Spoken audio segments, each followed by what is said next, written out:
तो सबसे पहले मैं आपको बता दूं, ये सीरीज में फिर से आप लोगों के डिमांड पर मैं स्टार्ट करने जा रहा हूं। आरआरसी ग्रुप डी एग्जाम के लिए आरआरबी ग्रुप डी एग्जाम का प्रीवियस पेपर मैं फिर से सॉल्व कराने जा रहा हूं। सॉल्व कराने से पहले मैं बता दूं, अब तक हम लोगों ने RRB group D exam previous paper इतने शिफ्टों का पेपर ऑलरेडी सॉल्व कर लिया है। यहाँ पर मैंने डेट वाइज शिफ्ट वाइज सारा कुछ मेंशन कर दिया है। इतने शिफ्ट का पेपर हम लोगों ने ऑलरेडी सॉल्व कर लिया है। और भी पेपर है जो मैं आपको दिखाना चाहूंगा। ये भी कुछ पेपर है जो मैंने आपको ऑलरेडी सॉल्व करा लिया है। अगर आप मेरे वीडियोस फॉलो करते होंगे तो आपको पता होगा, अब तक हम लोगों ने 62 शिफ्ट का पेपर ऑलरेडी सॉल्व कर लिया है, जिसमें से मैंने आपको हर एक दिन का एटलीस्ट एक शिफ्ट का पेपर तो मैंने कराया ही कराया है। किसी किसी दिन का 2-2 शिफ्ट और 3-3 शिफ्ट भी मैंने आपको करा रखा है। तो अब जो मैं इस सीरीज में आप लोगों के लिए जो कराऊंगा प्रीवियस पेपर का क्वेश्चन, वो ये सब आपको मैं दोबारा से सॉल्व नहीं कराऊंगा। अब जो बचे शिफ्ट के पेपर होंगे मैं बस उसको यहाँ पर कंटिन्यू करने जा रहा हूँ। ठीक है, तो आपको पता होगा 2018 वाला जो ग्रुप डी का एग्जाम था, टोटल 51 दिन में टोटल आपका 153 शिफ्ट में पेपर को कंडक्ट कराया गया था। तो अब जो बचे शिफ्ट होंगे मैं इस सीरीज में यहाँ पर लेके आ रहा हूँ। ठीक है, तो चलिए, तो मैं यहाँ पर सेशन को स्टार्ट करता हूँ बिना से टाइम वेस्ट के।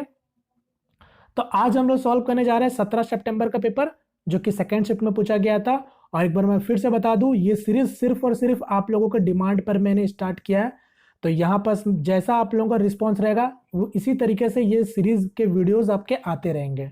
जैसे कि अगर मैं बात करूँ, अगर इसी वीडियोज में अगर 1000 लाइक जैसे होंगे वैसे ही इसका नेक्स्ट पार्ट आ जाएगा। बात समझ रहे हो? एक बार आप ट्राई कर लेना। ठीक है, तो चलिए फिलहाल मैं यहाँ पर सेशन को कंटिन्यू करता हूँ बिना से टाइम वेस्ट के।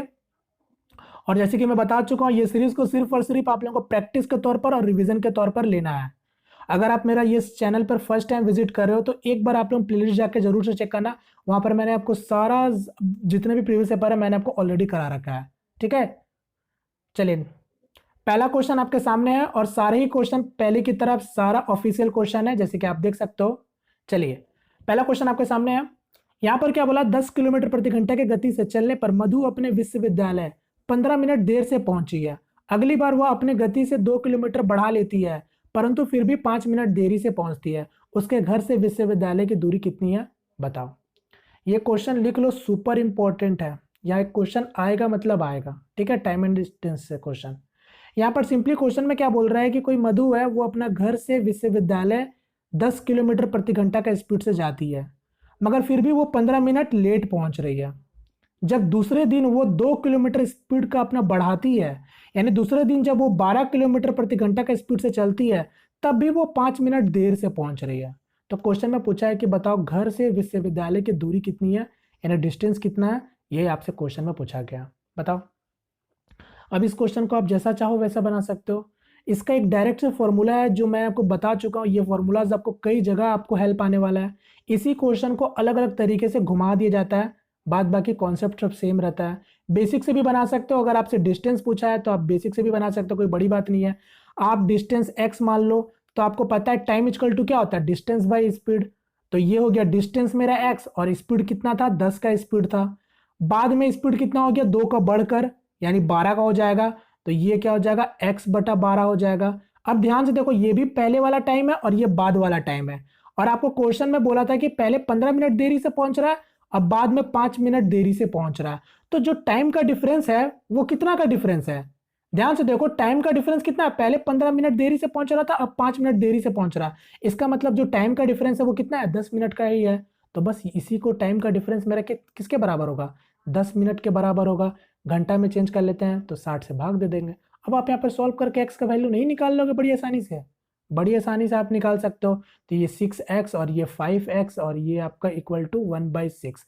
सॉल्व करोगे तो x का वैल्यू क्या आ जाएगा, 10, यानी 10 किलोमीटर ही मेरा डिस्टेंस होगा। करेक्ट आंसर हो जाएगा ऑप्शन नंबर सेकंड। ये बेसिक है बट इतना करने का जरूरत नहीं है। आपको पता है कभी भी अगर 2 डिफरेंट स्पीड दे दिया जाए तो आपसे डिस्टेंस ही जनरली पूछता है। तो डिस्टेंस होता है क्या, 2 डिफरेंट स्पीड यानी S1 इंटू S2, दोनों स्पीड का डिफरेंस यानी S1 minus S2 into time difference, ये टाइम डिफरेंस। ठीक है, बस इस फॉर्मूला में आप पुट कर सकते हो। तो यहाँ पर मेरा पहला स्पीड था 10 किलोमीटर प्रति घंटा का, दूसरा स्पीड था 12 किलोमीटर प्रति घंटा का। स्पीड में डिफरेंस कितना का था, 2 का था। टाइम का डिफरेंस कितना था, 5 मिनट देरी से पहुंच रहा और 15 मिनट देरी से पहुंच रहा। तो टाइम का डिफरेंस कितना है दोनों के बीच में, 10 मिनट का ही डिफरेंस है। तो ये 10 मिनट आ जाएगा, तो घंटा में चेंज करेंगे तो ये 60 हो जाएगा। सॉल्व करोगे घुमा फिरा के कुछ आपका आंसर में कोई चेंज नहीं होगा, आया ना 10 किलोमीटर। तो correct answer option number second. चलिए नेक्स्ट क्वेश्चन कर बढ़ते हैं। नेक्स्ट क्वेश्चन इसको ट्राई करो।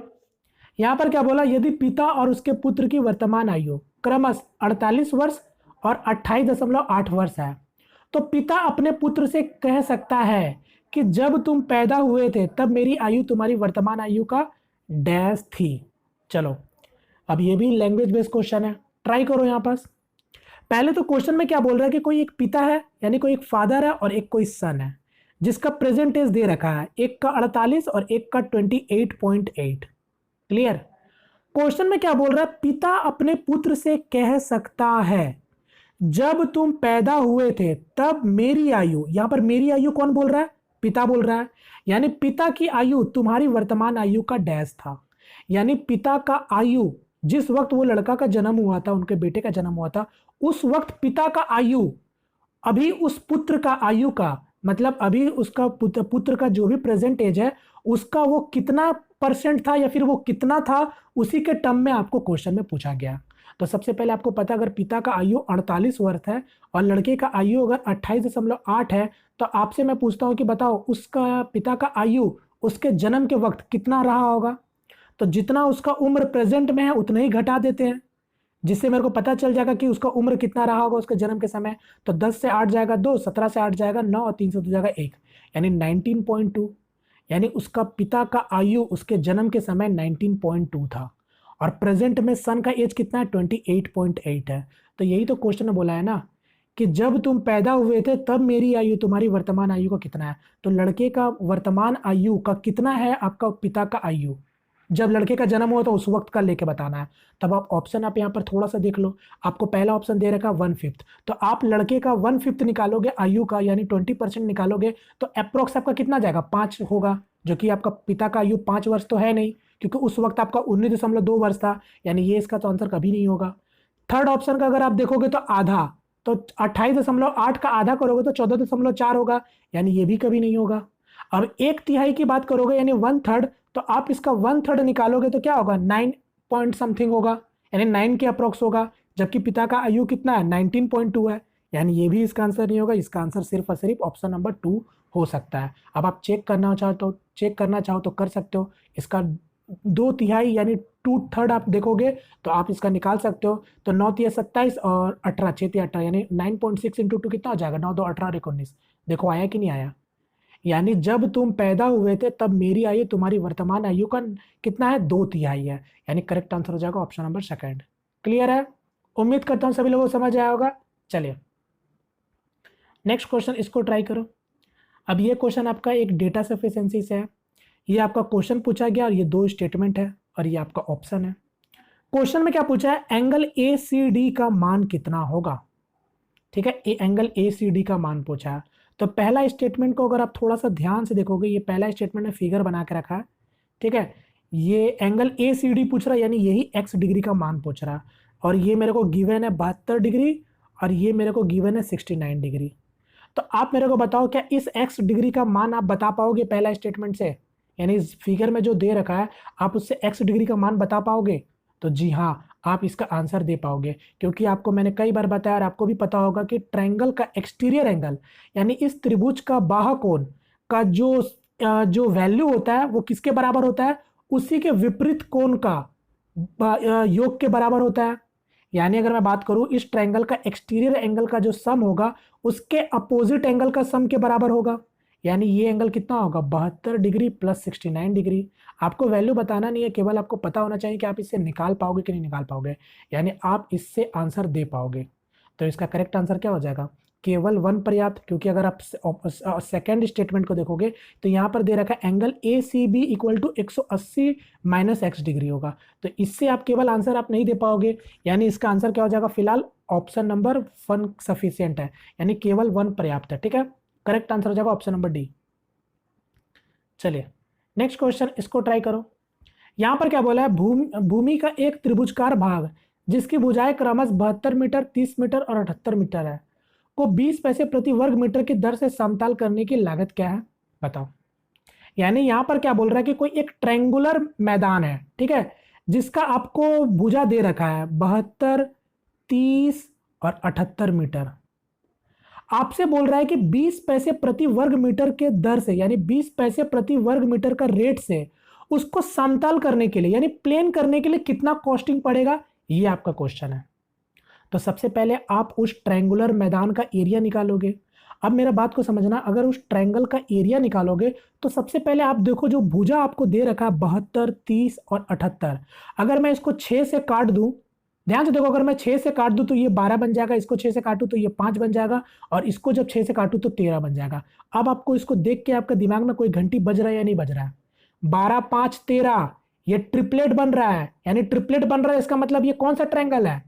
ये कौन सा ट्रायंगल है? राइट एंगल ट्रायंगल है, यानी समकोण त्रिभुज है आपका। अब आपको पता है समकोण त्रिभुज है तो डायरेक्ट आप एरिया निकालना जानते हो, half into base into height.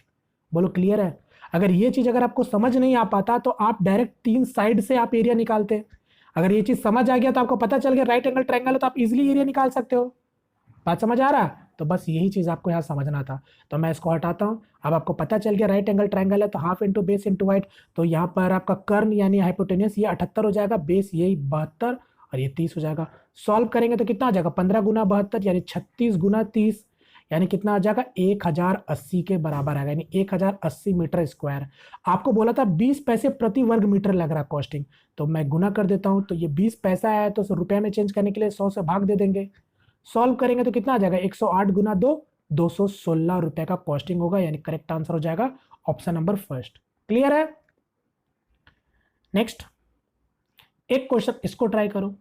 एक लंब वृत्तीय शंकु की ऊंचाई और तिरछी ऊंचाई क्रमशः 24 सेंटीमीटर 25 सेंटीमीटर है। पाई का मान 22/7 मानते हुए शंकु का वक्र पृष्ठ क्षेत्रफल ज्ञात कीजिए। यानी आपसे कोण का सीएसए पूछा है, यानी कर्व सरफेस एरिया पूछा है। आपको पता है अगर कोण का कर्व सरफेस एरिया की अगर मैं बात करूं तो फॉर्मूला क्या होता है? पाई आर एल होता है। यहां पर अगर आप ध्यान से देखोगे पाई आर एल, एल मतलब क्या? तिरछी ऊंचाई जो कि आपको दे रखा है। यहां पर आपको पाई का मान बोला है 22/7 मानना है, मगर आपको त्रिज्या आपके पास नहीं है, यानी आपके पास रेडियस नहीं है, तो रेडियस निकालना पड़ेगा। अब आपको पता है यहां पर मेरे को तिरछी ऊंचाई कितना दे रखा है? 25 दे रखा है, हाइट मेरे को दे रखा है 24, तो यहां से आप आसानी से त्रिज्या निकाल सकते हो, क्योंकि आपको पता है पैथागोरस थ्योरम का ही कॉन्सेप्ट यहां पर भी लग जाएगा। यहां पर ध्यान से देखो, और अब ये भी देखो 24, 25, 7, क्योंकि 24, 25, 7 का ट्रिपलेट बनता है, तो आपको बनाने की भी जरूरत नहीं है। वरना आपको पता है अगर मैं आर स्क्वायर निकालूं तो आर स्क्वायर क्या हो जाएगा मेरा यहाँ पास? L square minus H square. आप यहां से भी निकाल सकते हो। तो ये घुमा फिरा के अगर ये सब ट्रिपलेट पता है तो आपको करने का जरूरत नहीं उतना कुछ। बात समझ रहे हो? तो यहाँ पर मेरा क्या हो जाएगा फिलहाल? 22/7 और रेडियस मेरे को निकल के आ गया 7 और तिरछी ऊंचाई दे रखा था 25। सॉल्व करेंगे तो 22 गुना 25 यानी 550 सेंटीमीटर स्क्वायर। करेक्ट आंसर हो जाएगा option number third. Clear? Next question, इसको ट्राई करो। अब ये क्वेश्चन आपका एलसीएम पूछा है यहाँ पास। ये आपको टोटल 5 नंबर दे रखा है और आपसे पूछा एलसीएम, बताओ क्या होगा? बताओ। तो यहां पर अगर आप थोड़ा सा स्मार्टनेस दिखाओगे तो यहां पर देखो, ये 54 का मतलब क्या होता है? 3 गुना 18। इसका मतलब जो भी आंसर होगा वो 3 का मल्टीपल होना चाहिए। तो हम डिविजिबिलिटी रूल से चेक कर लेंगे कि कौन 3 का मल्टीपल है या नहीं है। तो पहला ऑप्शन अगर हम देखेंगे तो 5, 2, 7 और 1, 8 और 8, 6, 14, ये 3 से डिवाइड नहीं हो रहा है। जब ये नहीं होगा तो इसका मतलब ये एलसीएम भी नहीं होगा। अगर सेकंड ऑप्शन की बात करें तो 6, 6, 12, 12, 5, 17 और 1, 18, ये हो रहा है अभी। ठीक है। 4, 3, 7, 2, 9, ये भी 3 से डिवाइड हो रहा। 6, 5, 11 और 11, 1, 12 और 12 और 8, 20, ये भी 3 से डिवाइड नहीं हो रहा। तो हम लोगों ने 3 का डिविजिबिलिटी रूल से चेक किया कि इसका आंसर या तो ये होगा या तो ये होगा। अब दूसरा अगर मेरे को जैसे 52 देखे यानी 52 देखे तो यहां से पता चला मेरे को 13 गुना 4, यानी जो भी आंसर होगा वो 13 का मल्टीपल भी होना चाहिए साथ ही साथ। अब हम जैसे इसको चेक करेंगे 432 को 13 से काटेंगे तो 13 तिया 39 और 4 2, यानी ये पूरा पूरा भाग नहीं हो रहा है। इसका मतलब ये भी आपका आंसर नहीं होगा। इसका आंसर सिर्फ और सिर्फ होगा option number second. Correct answer option number second. Clear है? देखो ये सब चीज मैं करके बता रहा हूं तो इतना करना नहीं है, केवल आपको चेक करना है कौन होगा या नहीं होगा। बात बाकी आप बेसिक से भी बना सकते हो। ठीक है, चलिए एक क्वेश्चन इसको ट्राई करो। एक छोटा सा अलजेब्रा का क्वेश्चन है। आपको ये दे रखा है और आपको इसका मान पूछा है। डायरेक्ट बताओगे इसका, आप पेन भी चलाने का जरूरत नहीं है। 7 का स्क्वायर और माइनस है तो +2, यानी 49 में +2 करेंगे तो 51। तो जिनका भी ऑप्शन नंबर फर्स्ट आया सही है। आपको पता है यहाँ पर देखो आपका इसका वैल्यू पूछ रहा है, तो दोनों साइड आप स्क्वायर करोगे, यानी बोथ साइड जब आप स्क्वायर कर दोगे तो क्या हो जाएगा, A square plus 1/a minus 2 into, ठीक है 2 को यहाँ लिख दे रहा हूँ, 1/a इक्वल टू 7 का स्क्वायर 49। तो ये और ये ए कैंसिल हो जाता है, यहाँ पर माइनस तो रहेगा ही, ये भी स्क्वायर रहेगा, तो A square plus 1/a square minus 2 वहाँ चला जाएगा तो क्या होता है 51। तो हम लोगों को पता है इतना कुछ करने का जरूरत नहीं होता, डायरेक्ट हम लोग देखते हैं जब माइनस है तो प्लस करते हैं और जब प्लस होता है तो माइनस कर लेते हैं। ठीक है, तो फिलहाल correct answer option number first. एक क्वेश्चन इसको ट्राई करो।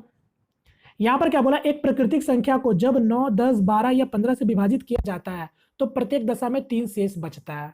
तो ऐसी सभी संख्याओं में सबसे छोटी संख्या कौन सी होगी, बताओ। अभी इस क्वेश्चन को भी आप जैसा चाहो वैसा बना सकते हो। मैं आपको कई बार बोलता हूं कि जब आपके पास ऑप्शन हो ना तो डायरेक्ट ऑप्शन के साथ आप बना सकते हो जल्द से जल्द, वरना ये मेथड सभी लोगों को पता है, कोई बड़ी बात नहीं है। आपको बोला है कि छोटी से छोटी संख्या बताओ जिनको आप 9, 10, 12 और 15 से जब आप विभाजित करते हो तो प्रत्येक दशा में 3 आपका रिमाइंडर बचना चाहिए, ये आपका क्वेश्चन पूछा है। तो डायरेक्ट ऑप्शन को आप हिट कर सकते हो। आपको पता है, अगर आपको प्रॉपर मेथड की बात करूं तो आप पहले क्या करोगे, सबसे छोटा सा छोटा नंबर निकालोगे जो इन चारों से भाग होगा, तो आप इन्हीं चारों का एलसीएम निकाल लोगे। तो मेरा जब आप इनका एलसीएम निकालोगे तो मेरे को वो छोटा सा छोटा नंबर मिलेगा जिनसे ये चारों डिवाइड हो जाएगा। अब बोला प्रत्येक दशा में 3 शेष बचना चाहिए, तो इनका जो भी एलसीएम आएगा उसमें +3 कर देना, बस वही मेरा आंसर हो जाएगा। अब आप एलसीएम भी निकालोगे तो कोई बड़ी बात नहीं है, एलसीएम कितना हो जाएगा 180, साफ साफ दिख रहा है, वैल्यू सब इतना है कि रिपीटेड सब वैल्यू है, तो 180 में 3 जोड़ देंगे 183, करेक्ट आंसर हो जाएगा ऑप्शन नंबर डी। क्लियर। चलिए नेक्स्ट क्वेश्चन कर बढ़ते हैं। और देखो ऑप्शन से भी आप बनाते ना तो ये तो ऐसे ही कट जाना है, क्योंकि 9 से ऐसे ये दोनों कंप्लीट डिवाइड हो जा रहा, तो आपको 3 भी तो रिमाइंडर बचना चाहिए था ना, बात समझ रहे हो। चलो नेक्स्ट क्वेश्चन कर बढ़ते हैं फिलहाल। नेक्स्ट क्वेश्चन इसको ट्राई करो।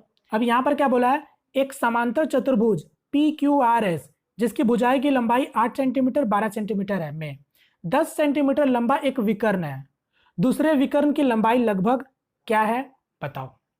अब ये अच्छा क्वेश्चन है, इसको ट्राई करो आप लोग। यहां पर क्वेश्चन में क्या बोल रहा है कि कोई एक समांतर चतुर्भुज है, यानी यहां पर क्या बोला है कि कोई एक पैरेललोग्राम है PQRS जिसका साइड आपको दे रखा है। अब आपको पता है पैरेललोग्राम है तो इसका दोनों जो साइड होगा वो पैरेलली और इक्वली होगा, यानी ये अगर 8 है तो ये भी 8 होगा, अगर ये भुजा 10 है, सॉरी ये 12, अगर ये भुजा 12 है तो ये भी 12 होगा। क्लियर। अब आपको क्या बोला है कि इसका एक डायगोनल 10 सेंटीमीटर लंबा है, यानी इसका एक विकर्ण 10 सेंटीमीटर भी आपको दे रखा है। आपसे पूछ रहा है दूसरे विकर्ण का लंबाई बताओ क्या होगा, यानी दूसरा डायगोनल आपसे पूछ रहा, तो आप इसको कैसे बनाओगे। तो देखो इस तरीके का क्वेश्चन में आपसे दो चीज बहुत ज्यादा पूछता है, या तो आपसे पूछ लेगा दूसरा डायगोनल, या तो फिर आपसे एरिया भी पूछ सकता था, यानी इस समांतर चतुर्भुज का आपसे क्षेत्रफल भी पूछ सकता था। अब अगर मैं आप ही से पूछूं कि बताओ इसका एरिया कैसे निकालोगे, तो आप कैसे निकालोगे। आपको तो पता है कि अगर मैं कोई समांतर चतुर्भुज का क्षेत्रफल की बात करूं तो फॉर्मूला क्या होता है, बेस इंटू हाइट होता है। तो यहां पर तो आपके पास हाइट ही नहीं है, जब हाइट देता तभी तो आप इसका निकाल पाते एरिया ना। मगर एक प्रॉपर्टी आपको पता होना चाहिए जो कि मैं आपको कई बार बता चुका हूं। आपको पता होगा कि जो इस पैरेललोग्राम का इसका डायगोनल क्या करता है कि दो इक्वल भाग में आपका ट्रायंगल को बांटता है, यानी अगर ये आपका समांतर चतुर्भुज है ना तो इसका विकर्ण दो इक्वल भाग में त्रिभुज को बांटता है, ये आपका अलग भाग और ये आपका अलग भाग, ठीक है, दोनों इक्वल भाग में इसको डिवाइड करता है। तो अब आप यहां से हीरो फॉर्मूला की मदद से किसी भी एक ट्रायंगल का एरिया निकाल सकते हो, 8, 10, 12। फिर जैसे आप हीरो फॉर्मूला से एरिया निकालोगे तो उसका 2 टाइम्स कर दोगे तो आपका एरिया निकल जाएगा। बोलो क्लियर है। ये तो था एरिया आपने निकाल लिया। अब यहाँ पर बात करेंगे कि इसका दूसरा डायगोनल कैसे निकालेंगे। तो यहाँ पर भी आपको प्रॉपर्टी पता होना चाहिए जो कि एक बहुत अच्छा रिलेशन होता है किसी किसके बीच में, तो इसके साइड और डायगोनल के बीच में एक रिलेशन होता है जो मेरे को लगता है कि मैं आपको कई बार बताया हूँ, फिर से बताना चाह रहा हूँ यहाँ पास कि इसके साइड और डायगोनल के बीच में रिलेशन क्या होता है, ये आप लोग इसको नोट डाउन कर लेना। मैं मान लेता हूँ कि ये इसका जो डायगोनल है एक D1 है और एक D2 है, ठीक है। तो यहाँ पर क्या होता है D1 का स्क्वायर प्लस D2 का स्क्वायर, यानी डायगोनलों मतलब विकर्णों का वर्गों का योग, विकर्ण का वर्गों का योग इक्वल टू उसके भुजाओं का वर्गों का योग के बराबर होता है, यानी 2 टाइम्स कितना हो जाएगा 12 का स्क्वायर यानी 144 प्लस 8 का स्क्वायर 64। ये इसका रिलेशन होता है। अब आप यहाँ से आसानी से बड़ी निकाल सकते हो। तो आपको पता है 144 और 64 कितना हो जाएगा 4 4 8 6 4 6 4 10 और 1 और 2 यानी 208 गुना 2 कितना हो जाएगा 416 निकल के आ जाएगा। मेरे को एक विकर्ण तो दे रखा था ना कितना 10 के बराबर है। तो 10 का स्क्वायर 100 यानी 416 में आप 100 घटा दो तो बचेगा कितना 316 बचेगा। यानी अब आपको पता चल गया d2 का स्क्वायर यानी d2 स्क्वायर 316 के बराबर है। तो d2 का वैल्यू आप नहीं बता दोगे ऑप्शन का हेल्प लेके। 316 ध्यान से देखो 316 आपको पता है 18 का स्क्वायर कितना होता है 324 होता है। तो नियर अबाउट 324 में केवल 8 का दूरी है। ठीक है केवल 8 का दूरी है। तो आप देख के बता सकते हो उसका आंसर क्या होगा 17.8 नियर आपका अबाउट होना चाहिए जो कि करेक्ट आंसर हो जाएगा ऑप्शन नंबर डी। बोलो क्लियर है। तो उम्मीद करता हूँ ये भी समझ आया होगा। तो बस ये वाला रिलेशन आपको याद होना चाहिए। ठीक है और आपको पता होगा एक समांतर चतुर्भुज है तो इसका जो विकर्ण है यानी जो डायगोनल है वो इक्वली बाइसेक्ट करता है। बट याद रखिएगा ये 90 डिग्री नहीं बनाता है। ठीक है ये आपका जो रोम्बस में आपका सम चतुर्भुज में वहां पर क्या होता है जो डायगोनली बाइसेक्ट करता है वो 90 डिग्री का एंगल बनाता है। मगर यहाँ पर वैसा नहीं है ये दोनों इक्वली बाइसेक्ट जरूर करता है बट 90 डिग्री बनाता है ये जरूरी नहीं है। ठीक है चलिए नेक्स्ट क्वेश्चन कर बढ़ते हैं। एक क्वेश्चन इसको ट्राई करो जल्दी से।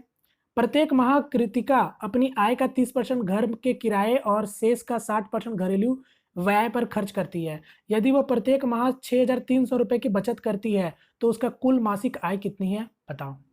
अब बोला है कि कृतिका अपनी आय का 30% घर के किराए में खर्च करती है। तो यानी अगर अब मैं मान लूँ अगर 100% में अगर वो 30% घर का किराए में दे रही है तो बचा कितना 70%। अब इसी 70% का 60% घरेलू व्यय में खर्च करती है। तो 60% अगर आप इसका निकालोगे 70 का 60% तो कितना आएगा 42 निकल के आएगा। तो जैसे 42 निकल के आया तो बचा आपके पास कितना 8 यहाँ 28 बच गया यानी 28% अब बच गया सेविंग में। और यही सेविंग किसके बराबर है 6300 के बराबर है। तो आप यहाँ से 100% का वैल्यू नहीं निकाल लोगे 1% का वैल्यू इतना हो जाएगा तो 100% का वैल्यू निकाल लो। तो यहाँ पर 7 से काटेंगे तो 4 बार में और 7 से काटेंगे 9 बार में फिर 4 से काट देंगे 25 बार में यानी 25 गुना 9 कितना हो जाएगा 225 यानी 22,500 इसका करेक्ट आंसर हो जाएगा ऑप्शन नंबर 3। क्लियर। एक क्वेश्चन इसको ट्राई करो जल्दी से। एक आयत की लंबाई और चौड़ाई का अनुपात 3 और 1 है। यदि इसका परिमाप 96 मीटर है तो आयत का लंबाई कितनी होगी बताओ। सिंपल है आपको अगर पेरीमीटर दे रखा है कितना दे रखा है 96 दे रखा है। ठीक है पेरीमीटर 96 दे रखा है। तो अगर मैं पेरीमीटर का फॉर्मूला की बात करूं तो क्या होता है 2 टाइम्स L + B। तो यही चीज आपको कितना दे रखा है 96 के बराबर।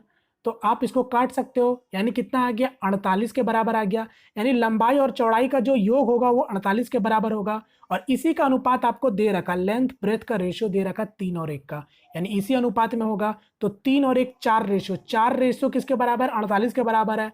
तो एक रेशियो का वैल्यू क्या होगा 12 के बराबर। तो 12 × 36 यानी जो उसका लंबाई होगा 36 metre. Correct answer option number 3। Clear. चलिए एक क्वेश्चन एक छोटा सा फिर से आपका अलजेब्रा का क्वेश्चन है।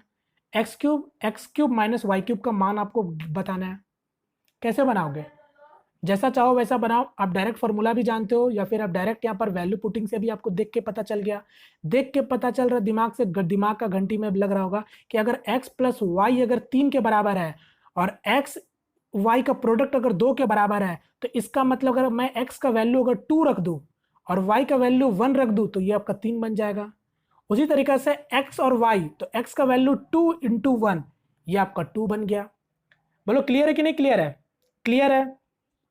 अब आप डायरेक्ट यहां पर पुट कर सकते हो x क्यूब - y क्यूब। तो x का क्यूब यानी 2 का क्यूब कितना हो जाएगा 8 और 8 से 1 जाएगा 7 यानी इसका करेक्ट आंसर क्या हो जाएगा ऑप्शन नंबर डी। बोलो क्लियर है। चलिए नेक्स्ट क्वेश्चन कर बढ़ते हैं। नेक्स्ट क्वेश्चन इसको ट्राई करो। 48 लोग किसी काम को 17 दिन में कर सकते हैं। 6 दिन के बाद 4 कामगार काम छोड़ देते हैं। उसके बाद से काम पूरा करने के लिए कितना दिन लगेंगे बताओ। तो M1D1 वाला कॉन्सेप्ट लगा सकते हो। आपको पता है अगर ये 48 आदमी किसी काम को अगर 17 दिन में खत्म कर सकते हैं। ठीक है क्या बोला 6 दिन के बाद यानी 6 दिन तक तो ठीक ठाक काम किया गया है। यानी यही 48 लोग 6 दिन तक ठीक ठाक काम किया है उसके बाद 4 कामगार काम छोड़कर चले जाते हैं, यानी अब 48 में कितने लोग बच गए? 44 लोग बच गए। अब यही 44 लोग x दिन में काम को खत्म करेंगे, बात खत्म। तो ये मैंने आपको पूरा बेसिक से बताया, आप चाहते तो डायरेक्ट 6 दिन को पहले ही माइनस कर देते हैं, यानी 48 गुना 17 में से 6 जाएगा 11, और यही 44 इंटू एक्स के बराबर होगा। तो बस सॉल्व करो, 11 से काटेंगे 4 बार में, 4 से काटेंगे 12, यानी x इक्वल टू 12, यानी अब बचे हुए जो काम होंगे वो 12 दिन में खत्म होंगे। Correct answer option number first. Clear? एक क्वेश्चन इसको ट्राई करो, कितने मूलधन का 6% वार्षिक दर से 10 वर्षों में साधारण ब्याज 120 रुपया प्राप्त होता है? तो आपको कितने मूलधन का 6% वार्षिक दर से 10 वर्षों में साधारण ब्याज 120 रुपया प्राप्त होता है? तो आपको पता है अगर 6% का रेट से अगर पूरे 10 साल के लिए निकालोगे तो टोटल रेट ऑफ इंटरेस्ट कितना होगा? 60% होगा। और यही 60% क्या होगा? Total rate of interest. और यही मेरा क्या होगा? ब्याज के बराबर होगा। तो यही 60% आपका किसके बराबर होगा? 120 रुपए के बराबर होगा।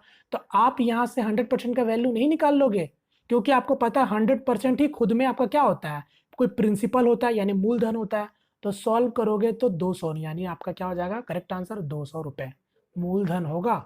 ठीक है, चलिए नेक्स्ट क्वेश्चन इसको ट्राई करो। यहां पर आपको दे रखा है यदि इस नंबर को 25 से विभाजित किया जाता है तो शेष क्या बचेगा? बताओ। ये भी क्वेश्चन आप देख सकते हो, अभी अभी मैंने आपको कल परसों में मैंने बोला भी था, ऐसे ऐसे क्वेश्चन ऑलरेडी आपके एनटीपीसी एग्जाम में पूछे जा चुके हैं। तो आपको बोला है कि अगर इस नंबर को 25 से भाग देंगे तो क्या शेष बचेगा, ये आपसे पूछना चाह रहा है।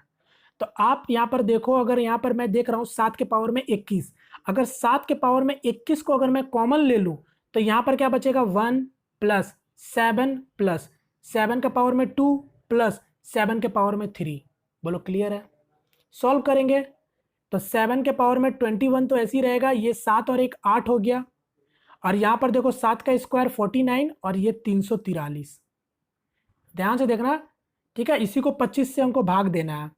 तो अब हम इसको जोड़ देते हैं सारा नंबर को, तो 8 और ये 49 कितना हो जाएगा? 57। 57 अगर हम इसमें ऐड कर देंगे तो कितना हो जाएगा? 7 3 10, 5 4 9 और 1 10 और ये 400, यानी ओवरऑल घुमा फिरा के मेरे पास कितना बचा? मैं इसको हटा रहा हूँ, 400 बचा। ठीक है, यानी 7 का पावर में यानी 7 का पावर में 21 इंटू 400 डिवाइडेड बाई 25। अब मेरे को बताओ, जब ये नंबर आप इससे इसका भाग दोगे तो शेषफल में क्या बचेगा? 0 ही बचेगा। ये आप देख के बता सकते थे। ठीक है, मेरे को लगता है आपको पता भी चल गया होगा। करेक्ट आंसर होता है ऑप्शन नंबर डी। कभी कभी क्वेश्चन में क्या पूछता है कि ये नंबर किससे डिविजिबल है, बात समझ रहे हो? चलिए, अगर मान लो यही क्वेश्चन में ये 25 नहीं दिया होता, बोलता कि बताओ ये नंबर किससे डिविजिबल है, तो फिर किससे डिविजिबल होता है ये नंबर? तो 5 से ही डिविजिबल होता है, क्योंकि आपको पता है 7 के पावर में 21 इंटू 400। तो ये नंबर 17 से तो डिवाइड नहीं होगा ना, 7 से डिवाइड होगा। हाँ, 7 से भी डिवाइड हो सकता है ना, यानी ये 7 भी अगर ऑप्शन में नहीं होता, मान लो ये 8 होता, तो फिर ये नंबर 5 से ही डिविजिबल होता। बात समझ रहे हो? तो इसी तरीके से क्वेश्चन देता है। नेक्स्ट क्वेश्चन इसको ट्राई करो। यहां पर बोला रंजीत किसी कार्य को 25 दिन में पूरा कर सकता है, जबकि अंजी इसी 20 दिन में समाप्त कर सकता है। वह 5 दिन तक एक साथ काम करते हैं और फिर रंजीत छोड़ देता है। अंजी शेष काम को खत्म करने के लिए कितना दिन लगाएगा, जल्दी से बताओ।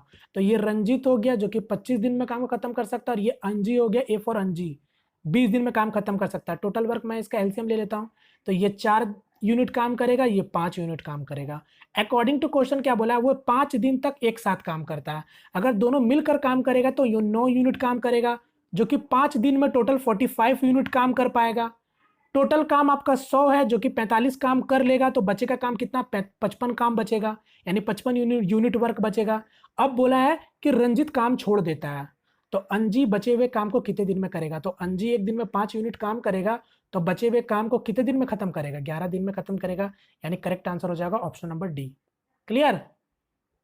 कभी कभी आपसे बोल देता है कि टोटल काम खत्म होने में कितना दिन लगेगा, तो ये जरूर से देख लेना, या तो 11 और या तो फिर क्या होगा 11 5 16। ठीक है, तो यहाँ पर तो फिलहाल आपको डायरेक्ट बोला था कि बचे हुए काम कितने दिन में खत्म होंगे, तो 11 दिन में, और 5 दिन वो लोग मिल के काम किए थे।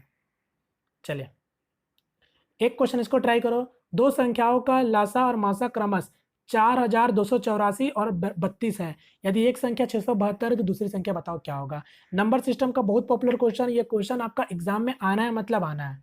और ये सब क्वेश्चन कोई छोड़ता भी नहीं है। आपको पता है किसी भी दो नंबर का प्रोडक्ट, किसी भी दो नंबर का प्रोडक्ट उन्हीं दो नंबर के एलसीएम इंटू एचसीएफ के बराबर होता है। बस सॉल्व कर दो, यानी 4284 इंटू 32, और एक नंबर आपको दे रखा था कितना, 672 के बराबर, यानी 672 से आप इसको डिवाइड कर लो, सॉल्व कर सकते हो। तो 16 से अगर मैं काटने बैठूं तो 16 से ये 2 बार में कट जाएगा, और 16 से काटेंगे तो कितने बार में, 16 चौके 64 और 3 2 42 हो गया। 2 से काट लेंगे, ये 21 बार में हो गया। अब 21 से आप डायरेक्ट से काट सकते हो। 21 से काटेंगे कितने बार में, 21 से काटेंगे 2 बार में, और 0 और 4 यानी 204, यानी करेक्ट आंसर हो जाएगा ऑप्शन नंबर डी। चले एक क्वेश्चन डेटा इंटरप्रिटेशन का ट्राई करो। निम्न तालिका में 3 वर्षों का CO2 का उत्सर्जन मिलियन मीट्रिक टन में दिया गया। ठीक है, जैसे कि आप देख सकते हो ये इमिशन हो रहा है, ये आपको दे रखा है CO2 का। यहाँ पर देखो ये मेट्रिक टन में, कोई फर्क नहीं पड़ता। क्वेश्चन में क्या बोला है, 2016 से 2017 के बीच CO2 के उत्सर्जन में कितना प्रतिशत की वृद्धि हुई है। तो 16 से 17 में कितना का वृद्धि हो वही बताओ। तो पहले 110 का हुआ था 16 में, और 2017 में 150 का हुआ है, तो 40 का वृद्धि हुआ है आउट ऑफ 110 में। यही आपको परसेंटेज में बताना था। आप इसको सॉल्व कर सकते हो, यानी ये कितना हो जाएगा, 400/11। 11 से काटेंगे तो 11 तिया 33। ठीक है, ये तो इसका आंसर कभी होने से रहा नहीं ना, तो ये कभी इसका आंसर होगा। नियर अबाउट पूरा दिख रहा है तो और सॉल्व करना पड़ेगा। 11 तिया 33 और 7 और 0, यानी 11 6 66, यानी 36 तो होगा ही होगा। 66 के बाद भी आपका 4 बच जाएगा और 0, यानी ये फिर से 3 होगा, यानी इसका करेक्ट आंसर हो जाएगा option number second. Clear. Next question, इसको ट्राई करो। दो सह संख्याओं a और b का लघुत्तम संप्रवर्तक बताओ क्या होगा। हिंट में दे रखा है कि a b से बड़ा है। चलो ट्राई करो। यहां पर क्या बोला है कि कोई दो संख्या a और b आपस में को प्राइम है। अब हमको पता होगा को प्राइम मतलब होता है क्या है, कोई भी दो नंबर के बीच में जिसका GCD 1 हो, यानी कोई भी दो मतलब कोई भी दो नंबर अगर ऐसा है जिसका HCF 1 हो, तो वो नंबर क्या होता है, आपस में सहभाज्य संख्या होता है। ठीक है, यानी दोनों के बीच में जो कॉमन हो वो सिर्फ और सिर्फ 1 ही हो, तभी जाके वो सहभाज्य संख्या होता है। तो बोला है कि उन्हीं दो नंबर का लघुत्तम संप्रवर्तक बताओ क्या होगा। अब हिंट में दे रखा था कि a b से बड़ा है, तो हमको फर्क ही नहीं पड़ता है, उसका एलसीएम क्या हो जाएगा, a इंटू बी हो जाएगा। तो इसका करेक्ट आंसर क्या हो जाएगा, ऑप्शन नंबर फर्स्ट हो जाएगा। बात समझ रहे हो, तो correct answer option number first. Next question फिर से आपका DI है। यहाँ पर क्या बोला, निम्न पाई चार्ट भारत में मोबाइल निर्माता कंपनियों के बारे में जानकारी देता है। सभी कंपनियों द्वारा निर्मित कुल मोबाइल फोनों की संख्या ये आपको दे रखा है, आपको देखना है। ठीक है, तो ये देखो ये पाई चार्ट आपको पता है भारत में टोटल जो भी कंपनी मोबाइल बनाता है उसका निर्माता का आपको दिखा दिया गया। जितने भी लोग प्रोडक्शन मतलब जितने भी कंपनियां प्रोडक्शन करता है मोबाइल का वो आपको बता दिया गया है। ठीक है, 12,40,000। अब मेरे को देखो क्वेश्चन में क्या पूछा है, किस कंपनी द्वारा सबसे ज्यादा मोबाइल फोन निर्मित किया गया है। तो कौन सा कंपनी का सबसे ज्यादा निर्मित दिख रहा है, तो जिसका ज्यादा परसेंटेज होगा, ये 30% मेरे को दिख रहा है सबसे ज्यादा है, और तो कोई है नहीं, यानी LMN कंपनी सबसे ज्यादा आपका निर्मित कर रहा है, यानी करेक्ट आंसर हो जाएगा ऑप्शन नंबर थर्ड। मेरे को इसका भी जरूरत था ही नहीं, क्योंकि आपसे डायरेक्ट यहाँ पर पूछा है ना कि किसका ज्यादा निर्मित है, कंपनी प्रोडक्शन कर रहा है, तो करेक्ट आंसर हो जाएगा option number third. Next question, इसको ट्राई करो। यहाँ पर क्या बोला, यदि मैं एक वस्तु को 595 में बेचता हूँ तो मुझे 19% लाभ प्राप्त होता है। यदि इसे मैं 475 में बेचता हूँ तो मुझे होने वाला लाभ या हानि का प्रतिशत बताओ क्या होगा। अब आपको पता है अगर कोई सामान को 595 में बेचा गया है जिसमें उसको लॉस नहीं हो रहा, 19% का प्रॉफिट हो रहा है, यानी उसको अगर 19% का प्रॉफिट हो रहा है तो इसका मतलब आपको पता है कोई भी चीज खुद में 100% होता है क्रय मूल्य। अगर 19% का लाभ हो रहा है तो इसका मतलब वो सामान का कीमत कितना होगा, 119% होगा। यानी इसी 119% का वैल्यू आपको दे रखा है 595 के बराबर। तो आप यहां से 1% का वैल्यू बड़ी आसानी से निकाल सकते हो, 5 और ये 500, यानी आपको सीपी सीधा सीधा पता चल गया 500 रुपये इसका क्रय मूल्य है। अब बोला है अगर 475 में बेचेंगे तो कितना का लॉस या प्रॉफिट होगा, तो यहाँ तो साफ साफ सब दिख रहा है कि लॉस ही होगा। कितना का लॉस होगा, 25 रुपये का लॉस होगा आउट ऑफ 500 में, क्योंकि कुछ भी प्रॉफिट और लॉस हम लोग काउंट किस पे करते हैं, सीपी पे काउंट करते हैं, यानी 5% का हानि होगा। Correct answer option number second. एक क्वेश्चन को ट्राई करो। दो संख्याओं का मासा 11 और उनका लासा 330 है। यदि उनमें से एक संख्या 55 है तो दूसरी संख्या बताओ क्या होगा। फिर से उसी टाइप का क्वेश्चन है, 11 गुना 330 equal to 55 into x. Solve कर लो। 11 से काटेंगे 5 बार में, अब 5 से काटेंगे कितने बार में, 6 और 6 5 30 और 6, यानी करेक्ट आंसर क्या हो जाएगा 66। Correct answer option number first. Clear. एक क्वेश्चन इसको ट्राई करो। पानी की एक टैंक को 3 पाइपों एक्स वाई और जेड के माध्यम से 5 घंटे में भरा जाता है। पाइप जेड पाइप वाई से 3 गुना तेज है और पाइप वाई एक्स से 2 गुना तेज है, तो पानी का टैंक पाइप एक्स अकेला भरने में कितना समय लेगा, बताओ। अब इसको भी जल्दी से ट्राई करो।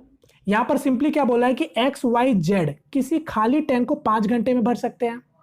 अब यहां पर कंडीशन क्या डाल दिया कि पाइप जेड पाइप वाई से 3 गुना तेज है। इसका मतलब जेड वाई से 3 गुना तेज है। इसका मतलब आपको समझ आया, अगर वाई पाइप अगर 1 यूनिट फिल करेगा तो जेड आपका 3 टाइम्स फिल करेगा, यानी 3 गुना तेज है तो 3 गुना भरेगा आपका पानी, यानी ये 3 यूनिट पानी भरेगा।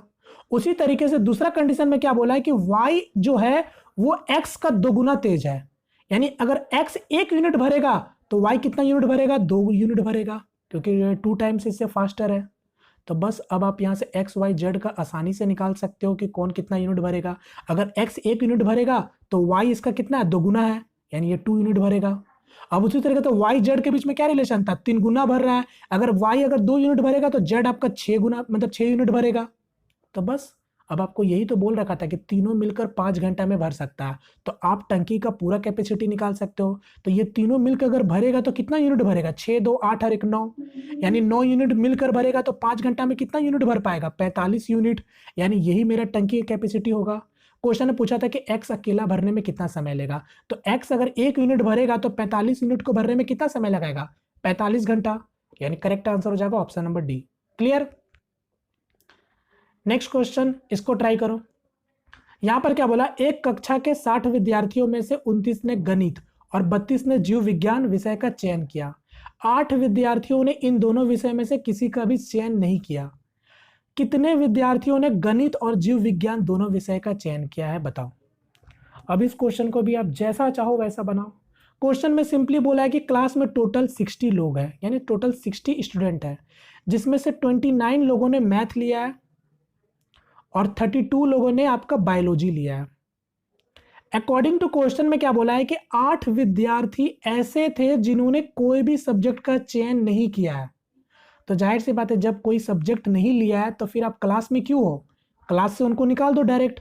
तो 60 लोगों में से मैं 8 को पहले ही हटा देता हूं, यानी 52 लोग बच गए, यानी 52 लोग क्लास में ऐसे हैं जिन्होंने मैथ सब्जेक्ट लिया है या फिर बायोलॉजी लिया है या फिर दोनों में से दोनों लिया है।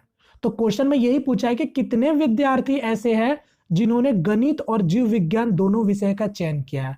तो आप यहां पर देखो 29 लोगों ने मैथ लिया और 32 लोगों ने बायोलॉजी लिया है, तो 9 2 11 3 2 5 6, तो 61 लोगों कैसे आप यहां पर हो गए, यानी ये 61 लोग यहां पर कैसे हो गए, जो कि क्लास में अब केवल 52 लोग ही रह गए थे। तो जाहिर सी बात है, अब जो ये डिफरेंस जो निकल के आ रहा है, ये जो डिफरेंस होंगे वही डिफरेंस वाले बच्चे दोनों सब्जेक्ट लिए होंगे, यानी 61 में से आप 52 घटाओगे तो कितने लोग आएंगे आपका, 9 लोग, यानी 9 लोग ऐसे हैं जिन्होंने मैथ भी लिया है और बायोलॉजी भी लिया है। तो यही कॉमन लोग है। तो आपसे यही पूछा था ना कि ऐसे कितने लोग हैं जो दोनों सब्जेक्ट लिया है, तो दोनों सब्जेक्ट लेने वाले लोग 9 लोग हैं, यानी करेक्ट आंसर हो जाएगा ऑप्शन नंबर फर्स्ट। क्लियर। देखो इतना कुछ करना, आपको डायग्राम मतलब वो जो बेन डायग्राम बनाने का जरूरत नहीं है, चीजें समझोगे तो आपको इतना भी करने का जरूरत नहीं है, केवल मैं समझाने के लिए बता रहा हूँ कि ये कैसे हो रहा है, बाद बाकी दिमाग चलेगा तो ये सब कुछ करने का कुछ जरूरत नहीं है। बात समझ गए। तो फिलहाल इसका करेक्ट आंसर हो जाएगा ऑप्शन नंबर फर्स्ट। चलिए नेक्स्ट क्वेश्चन, ये मेरा सेकंड लास्ट क्वेश्चन है, इसको ट्राई करो। यहां पर क्या बोला है, 21 परीक्षणों सभी भिन्न का मध्य 40 है। यदि मध्यिकाय का मान 21 बढ़ा दिया जाए तो परीक्षणों का मान भी बढ़ जाता है, तो परीक्षणों का मध्य क्या होगा, बताओ। अब ये क्वेश्चन अच्छा क्वेश्चन है। यहां पर मैं अगर बताना चाहूंगा, यहां पर थोड़ा सा अगर मेरे को लगता है डेटा का कुछ मिस है किया गया है, ठीक है। बाद बाकी अगर आप थोड़ा सा लॉजिक से सोचोगे तो भी आप इस क्वेश्चन का आंसर बता पाओगे, ठीक है। पहला क्वेश्चन में समझो, क्वेश्चन में क्या बोल रहा है। क्वेश्चन ने बोला है कि 21 परीक्षणों जो कि सभी भिन्न है, यानी कोई 21 डेटा का ऑब्जर्वेशन है, सभी डिफरेंट डिफरेंट डेटा है, जिसका मीन आपको दे रखा है 40 के बराबर है, ठीक है। आगे क्या बोल रहा है कि यदि मध्यिका का मान अगर 21 बढ़ा दिया जाए तो प्रेक्षणों का भी मान बढ़ जाता है, तो प्रेक्षणों का मध्य बताओ क्या होगा। यानी जो नया प्रेक्षण जो तैयार होगा ना, उसका आपसे मध्य पूछ रहा है। तो अब मेरा बात का जवाब दो। आपको अगर पता चल गया कि कोई 21 डेटा का ऑब्जर्वेशन है जो कि सभी डिफरेंट डिफरेंट डेटा है और उसका मध्य अगर 40 है, तो इसका मतलब मैं डायरेक्ट अब अगर थोड़ा सा लॉजिक लगाऊं तो ये अगर 40 को मैं बीच में रख दूं क्योंकि मध्य है, तो यहां से जो भी 10 नंबर होंगे, यानी 30 से लेकर नंबर स्टार्ट होगा, 31, 32, 33, इसी तरीके से नंबर बढ़ेगा और यहाँ पर 40 आएगा। 40 के बाद आपका फिर से 41 बढ़ते बढ़ते जाएगा और ये आपका 50 पे खत्म हो जाएगा, क्योंकि 30 से लेकर 50 के बीच में टोटल 21 नंबर आते हैं और जिनका अगर सभी का अगर आप योग निकालोगे ना, तो जाके कितना होगा, 840 होगा। बात समझ रहे हो? यहां पर यही है कि 21 परीक्षणों सभी भिन्न है जिनका मध्य 40 है, तो आप तो सभी का योग ऐसे भी निकाल सकते थे, 21 गुना 40, यानी कितना आ जाएगा मेरा, 840 आ जाएगा। बोलो क्लियर है? ये चीज मैंने क्यों किया अभी आपको समझ आएगा, समझाने के लिए मैंने आपको ये सब कुछ किया है। अब यही नंबर मेरा क्या है, मध्य है, क्योंकि यहां पर आपको पता है लेफ्ट साइड में 10 नंबर और राइट साइड का 10 नंबर। ठीक है, लेफ्ट साइड का 10 नंबर और राइट साइड का 10 नंबर और बीच वाला नंबर क्या होता है, मध्य होता है या फिर मध्यिका होता है। अब आगे क्वेश्चन में कंडीशन क्या डाल दिया कि यदि मध्यिका का मान अगर हम 21 बढ़ा दिया जाए तो प्रेक्षणों का भी मान बढ़ जाता है, तो फिर नया प्रेक्षणों का मध्य क्या होगा, ये आपसे पूछा गया था। तो यहाँ पर थोड़ा सा डेटा में इधर उधर कर दिया गया, बोलना यही चाह रहा है, लॉजिक से सोचो। अगर मैं मध्यिका का मान को अगर मैं 21 बढ़ा दूं, यानी यही वाला मध्य को अगर मैं 21 बढ़ा दूं, ठीक है, 21 अगर मैं मध्यिका का मान अगर 21 बढ़ा दिया जाए तो प्रेक्षणों का भी मान बढ़ जाता है। तो इसका मतलब आप समझो परीक्षणों का भी मान बढ़ रहा है। तो यहां पर मेरे को लगता है ना, क्वेश्चन में यहां पर आपको मध्यिका को नहीं बढ़ाना है, मध्यिका से जो भी नंबर, जो आपके नंबर बढ़ेंगे वो कौन कौन से बढ़ेंगे, क्योंकि मध्यिका को आप मध्यिका ही रहने दो। तो जाहिर सी बात है, मैं राइट साइड के 10 नंबर को अगर मैं बढ़ा दूं 21 21 से करके, तो मेरा जो डेटा का मध्यिका में कोई भी प्रॉब्लम नहीं होगा, मध्यिका 40 का 40 ही रहेगा। बात को समझो, ये लॉजिक से समझ आ रहा, बात बाकी थोड़ा डेटा में आपका प्रॉब्लम है, जैसे कि मैंने आपको बताया। तो राइट साइड से टोटल 10 नंबर होंगे और 10 नंबर में अगर 21 21 का बढ़ोतरी करोगे तो मध्य में कोई भी चेंजेस नहीं आएगा, क्योंकि यहां पर बोला है मध्यिका का मान 21 से बढ़ा दिया जाए। अभी अगर मध्यिका को अगर आप 21 से बढ़ा दोगे तो यहां तो इसको बढ़ा दोगे, तो फिर किसको किसको आपको बढ़ाना पड़ेगा, लेफ्ट साइड को बढ़ाएंगे कि राइट साइड को बढ़ाएंगे, हमको समझ ही नहीं आएगा, फिर क्वेश्चन तो फिर इनकम्प्लीट हो जाएगा। बात को समझो। तो इसलिए राइट साइड के मान को हम लोग 10 से बढ़ा दे रहे हैं। अब आप राइट से बढ़ाओ या लेफ्ट से बढ़ाओ, आंसर में कोई भी फ्लक्चुएट, आंसर में कोई चेंजेस नहीं होने वाला है। अगर हम राइट साइड से अगर हम 10 नंबर में अगर 21 21 से बढ़ोतरी करेंगे तो 21 गुना 10 यानी टोटल कितना नंबर बढ़ेगा, 210 नंबर बढ़ेगा। तो पहले आपका सम था 840, अब हो गया आपका 210, तो दोनों को जोड़ोगे तो 1050 हो गया, जिसका नया मध्य निकल के आ जाएगा 50। तो करेक्ट आंसर हो जाएगा ऑप्शन नंबर फर्स्ट। अगर आप लेफ्ट साइड के 10 नंबर में अगर 21 21 बढ़ाओगे तो भी वहां पर 210 ही नंबर बढ़ेगा, आंसर में कोई फ्लक्चुएट नहीं होगा। बट डेटा का अगर थोड़ा सा अगर सुधार दिया जाता, अगर बोल दिया जाता कि मध्यिका मतलब मध्यिका में नहीं बढ़ना है, क्योंकि मध्यिका को मध्यिका ही रहना है, मध्यिका से बड़े हुए नंबर को बढ़ाओ या फिर उससे छोटे नंबर को बढ़ाओ, अगर ये चीज क्लियरली मेंशन होता तो चीजों को आप बेहतर तरीके से समझ पाते। बात बाकी ये सब पूरा लॉजिक से सोचना पड़ रहा है। अगर जो डेटा है, जिस तरीके से क्वेश्चन है, उसके हिसाब से पता चल रहा है कि राइट साइड के ही नंबर को आप नंबर को बढ़ाओगे, जिससे मेरा मध्यिका वही रह जाएगा। बात समझ रहे हो? तो फिलहाल आंसर क्या हो जाएगा, ऑप्शन नंबर फर्स्ट। क्लियर है? चलिए इसको हटाते हैं। नेक्स्ट क्वेश्चन जो कि मेरा आज का लास्ट क्वेश्चन, जो कि आप ये आपका छोटा सा सिंप्लीफिकेशन है, और आपको पता है सिंप्लीफिकेशन से क्वेश्चन 1 2 बनते ही है। तो इस वाले सेट में एक क्वेश्चन था, ट्राई करो। 11 से काटेंगे 5 बार में कट जाएगा, प्लस 18 से 6 जाएगा, कितना हो जाएगा आपका 12, और 12 गुना 9 108, यानी 108 प्लस 5 113, यानी इसका करेक्ट आंसर हो जाएगा ऑप्शन नंबर फर्स्ट। क्लियर? तो चलिए, तो इसी के साथ मेरा ये वाला भी सेट आपका खत्म होता है। ठीक है, तो उम्मीद करता हूँ फ्रेंड्स ये सेशन आपको पसंद आया होगा। तो इसी तरीके से आप लोग जितना ज़्यादा से ज़्यादा हो सके बस प्रैक्टिस करो। मैं फिर से बोल रहा हूँ, जितना ज़्यादा से ज़्यादा प्रैक्टिस करोगे उतना ही आपकी एक्यूरेसी भी सही होगी और साथ ही साथ आपके अंदर अंदर कॉन्फिडेंस भी आएगा। ठीक है, तो जितना ज़्यादा से ज़्यादा हो सके प्रैक्टिस करो। ठीक है, तो चलिए इसी तरीके से जैसे कि मैंने आपको बताया, अगर आपका अच्छा रिस्पॉन्स रहा तो बस नेक्स्ट पार्ट भी आपकी आ जाएगी, और बाद बाकी आप लोग जितना हो सके बस प्रैक्टिस करते रहो। ठीक है, चलिए मिलते हैं फ्रेंड किस नेक्स्ट वीडियो में, तब तक के लिए जय हिंद, जय भारत।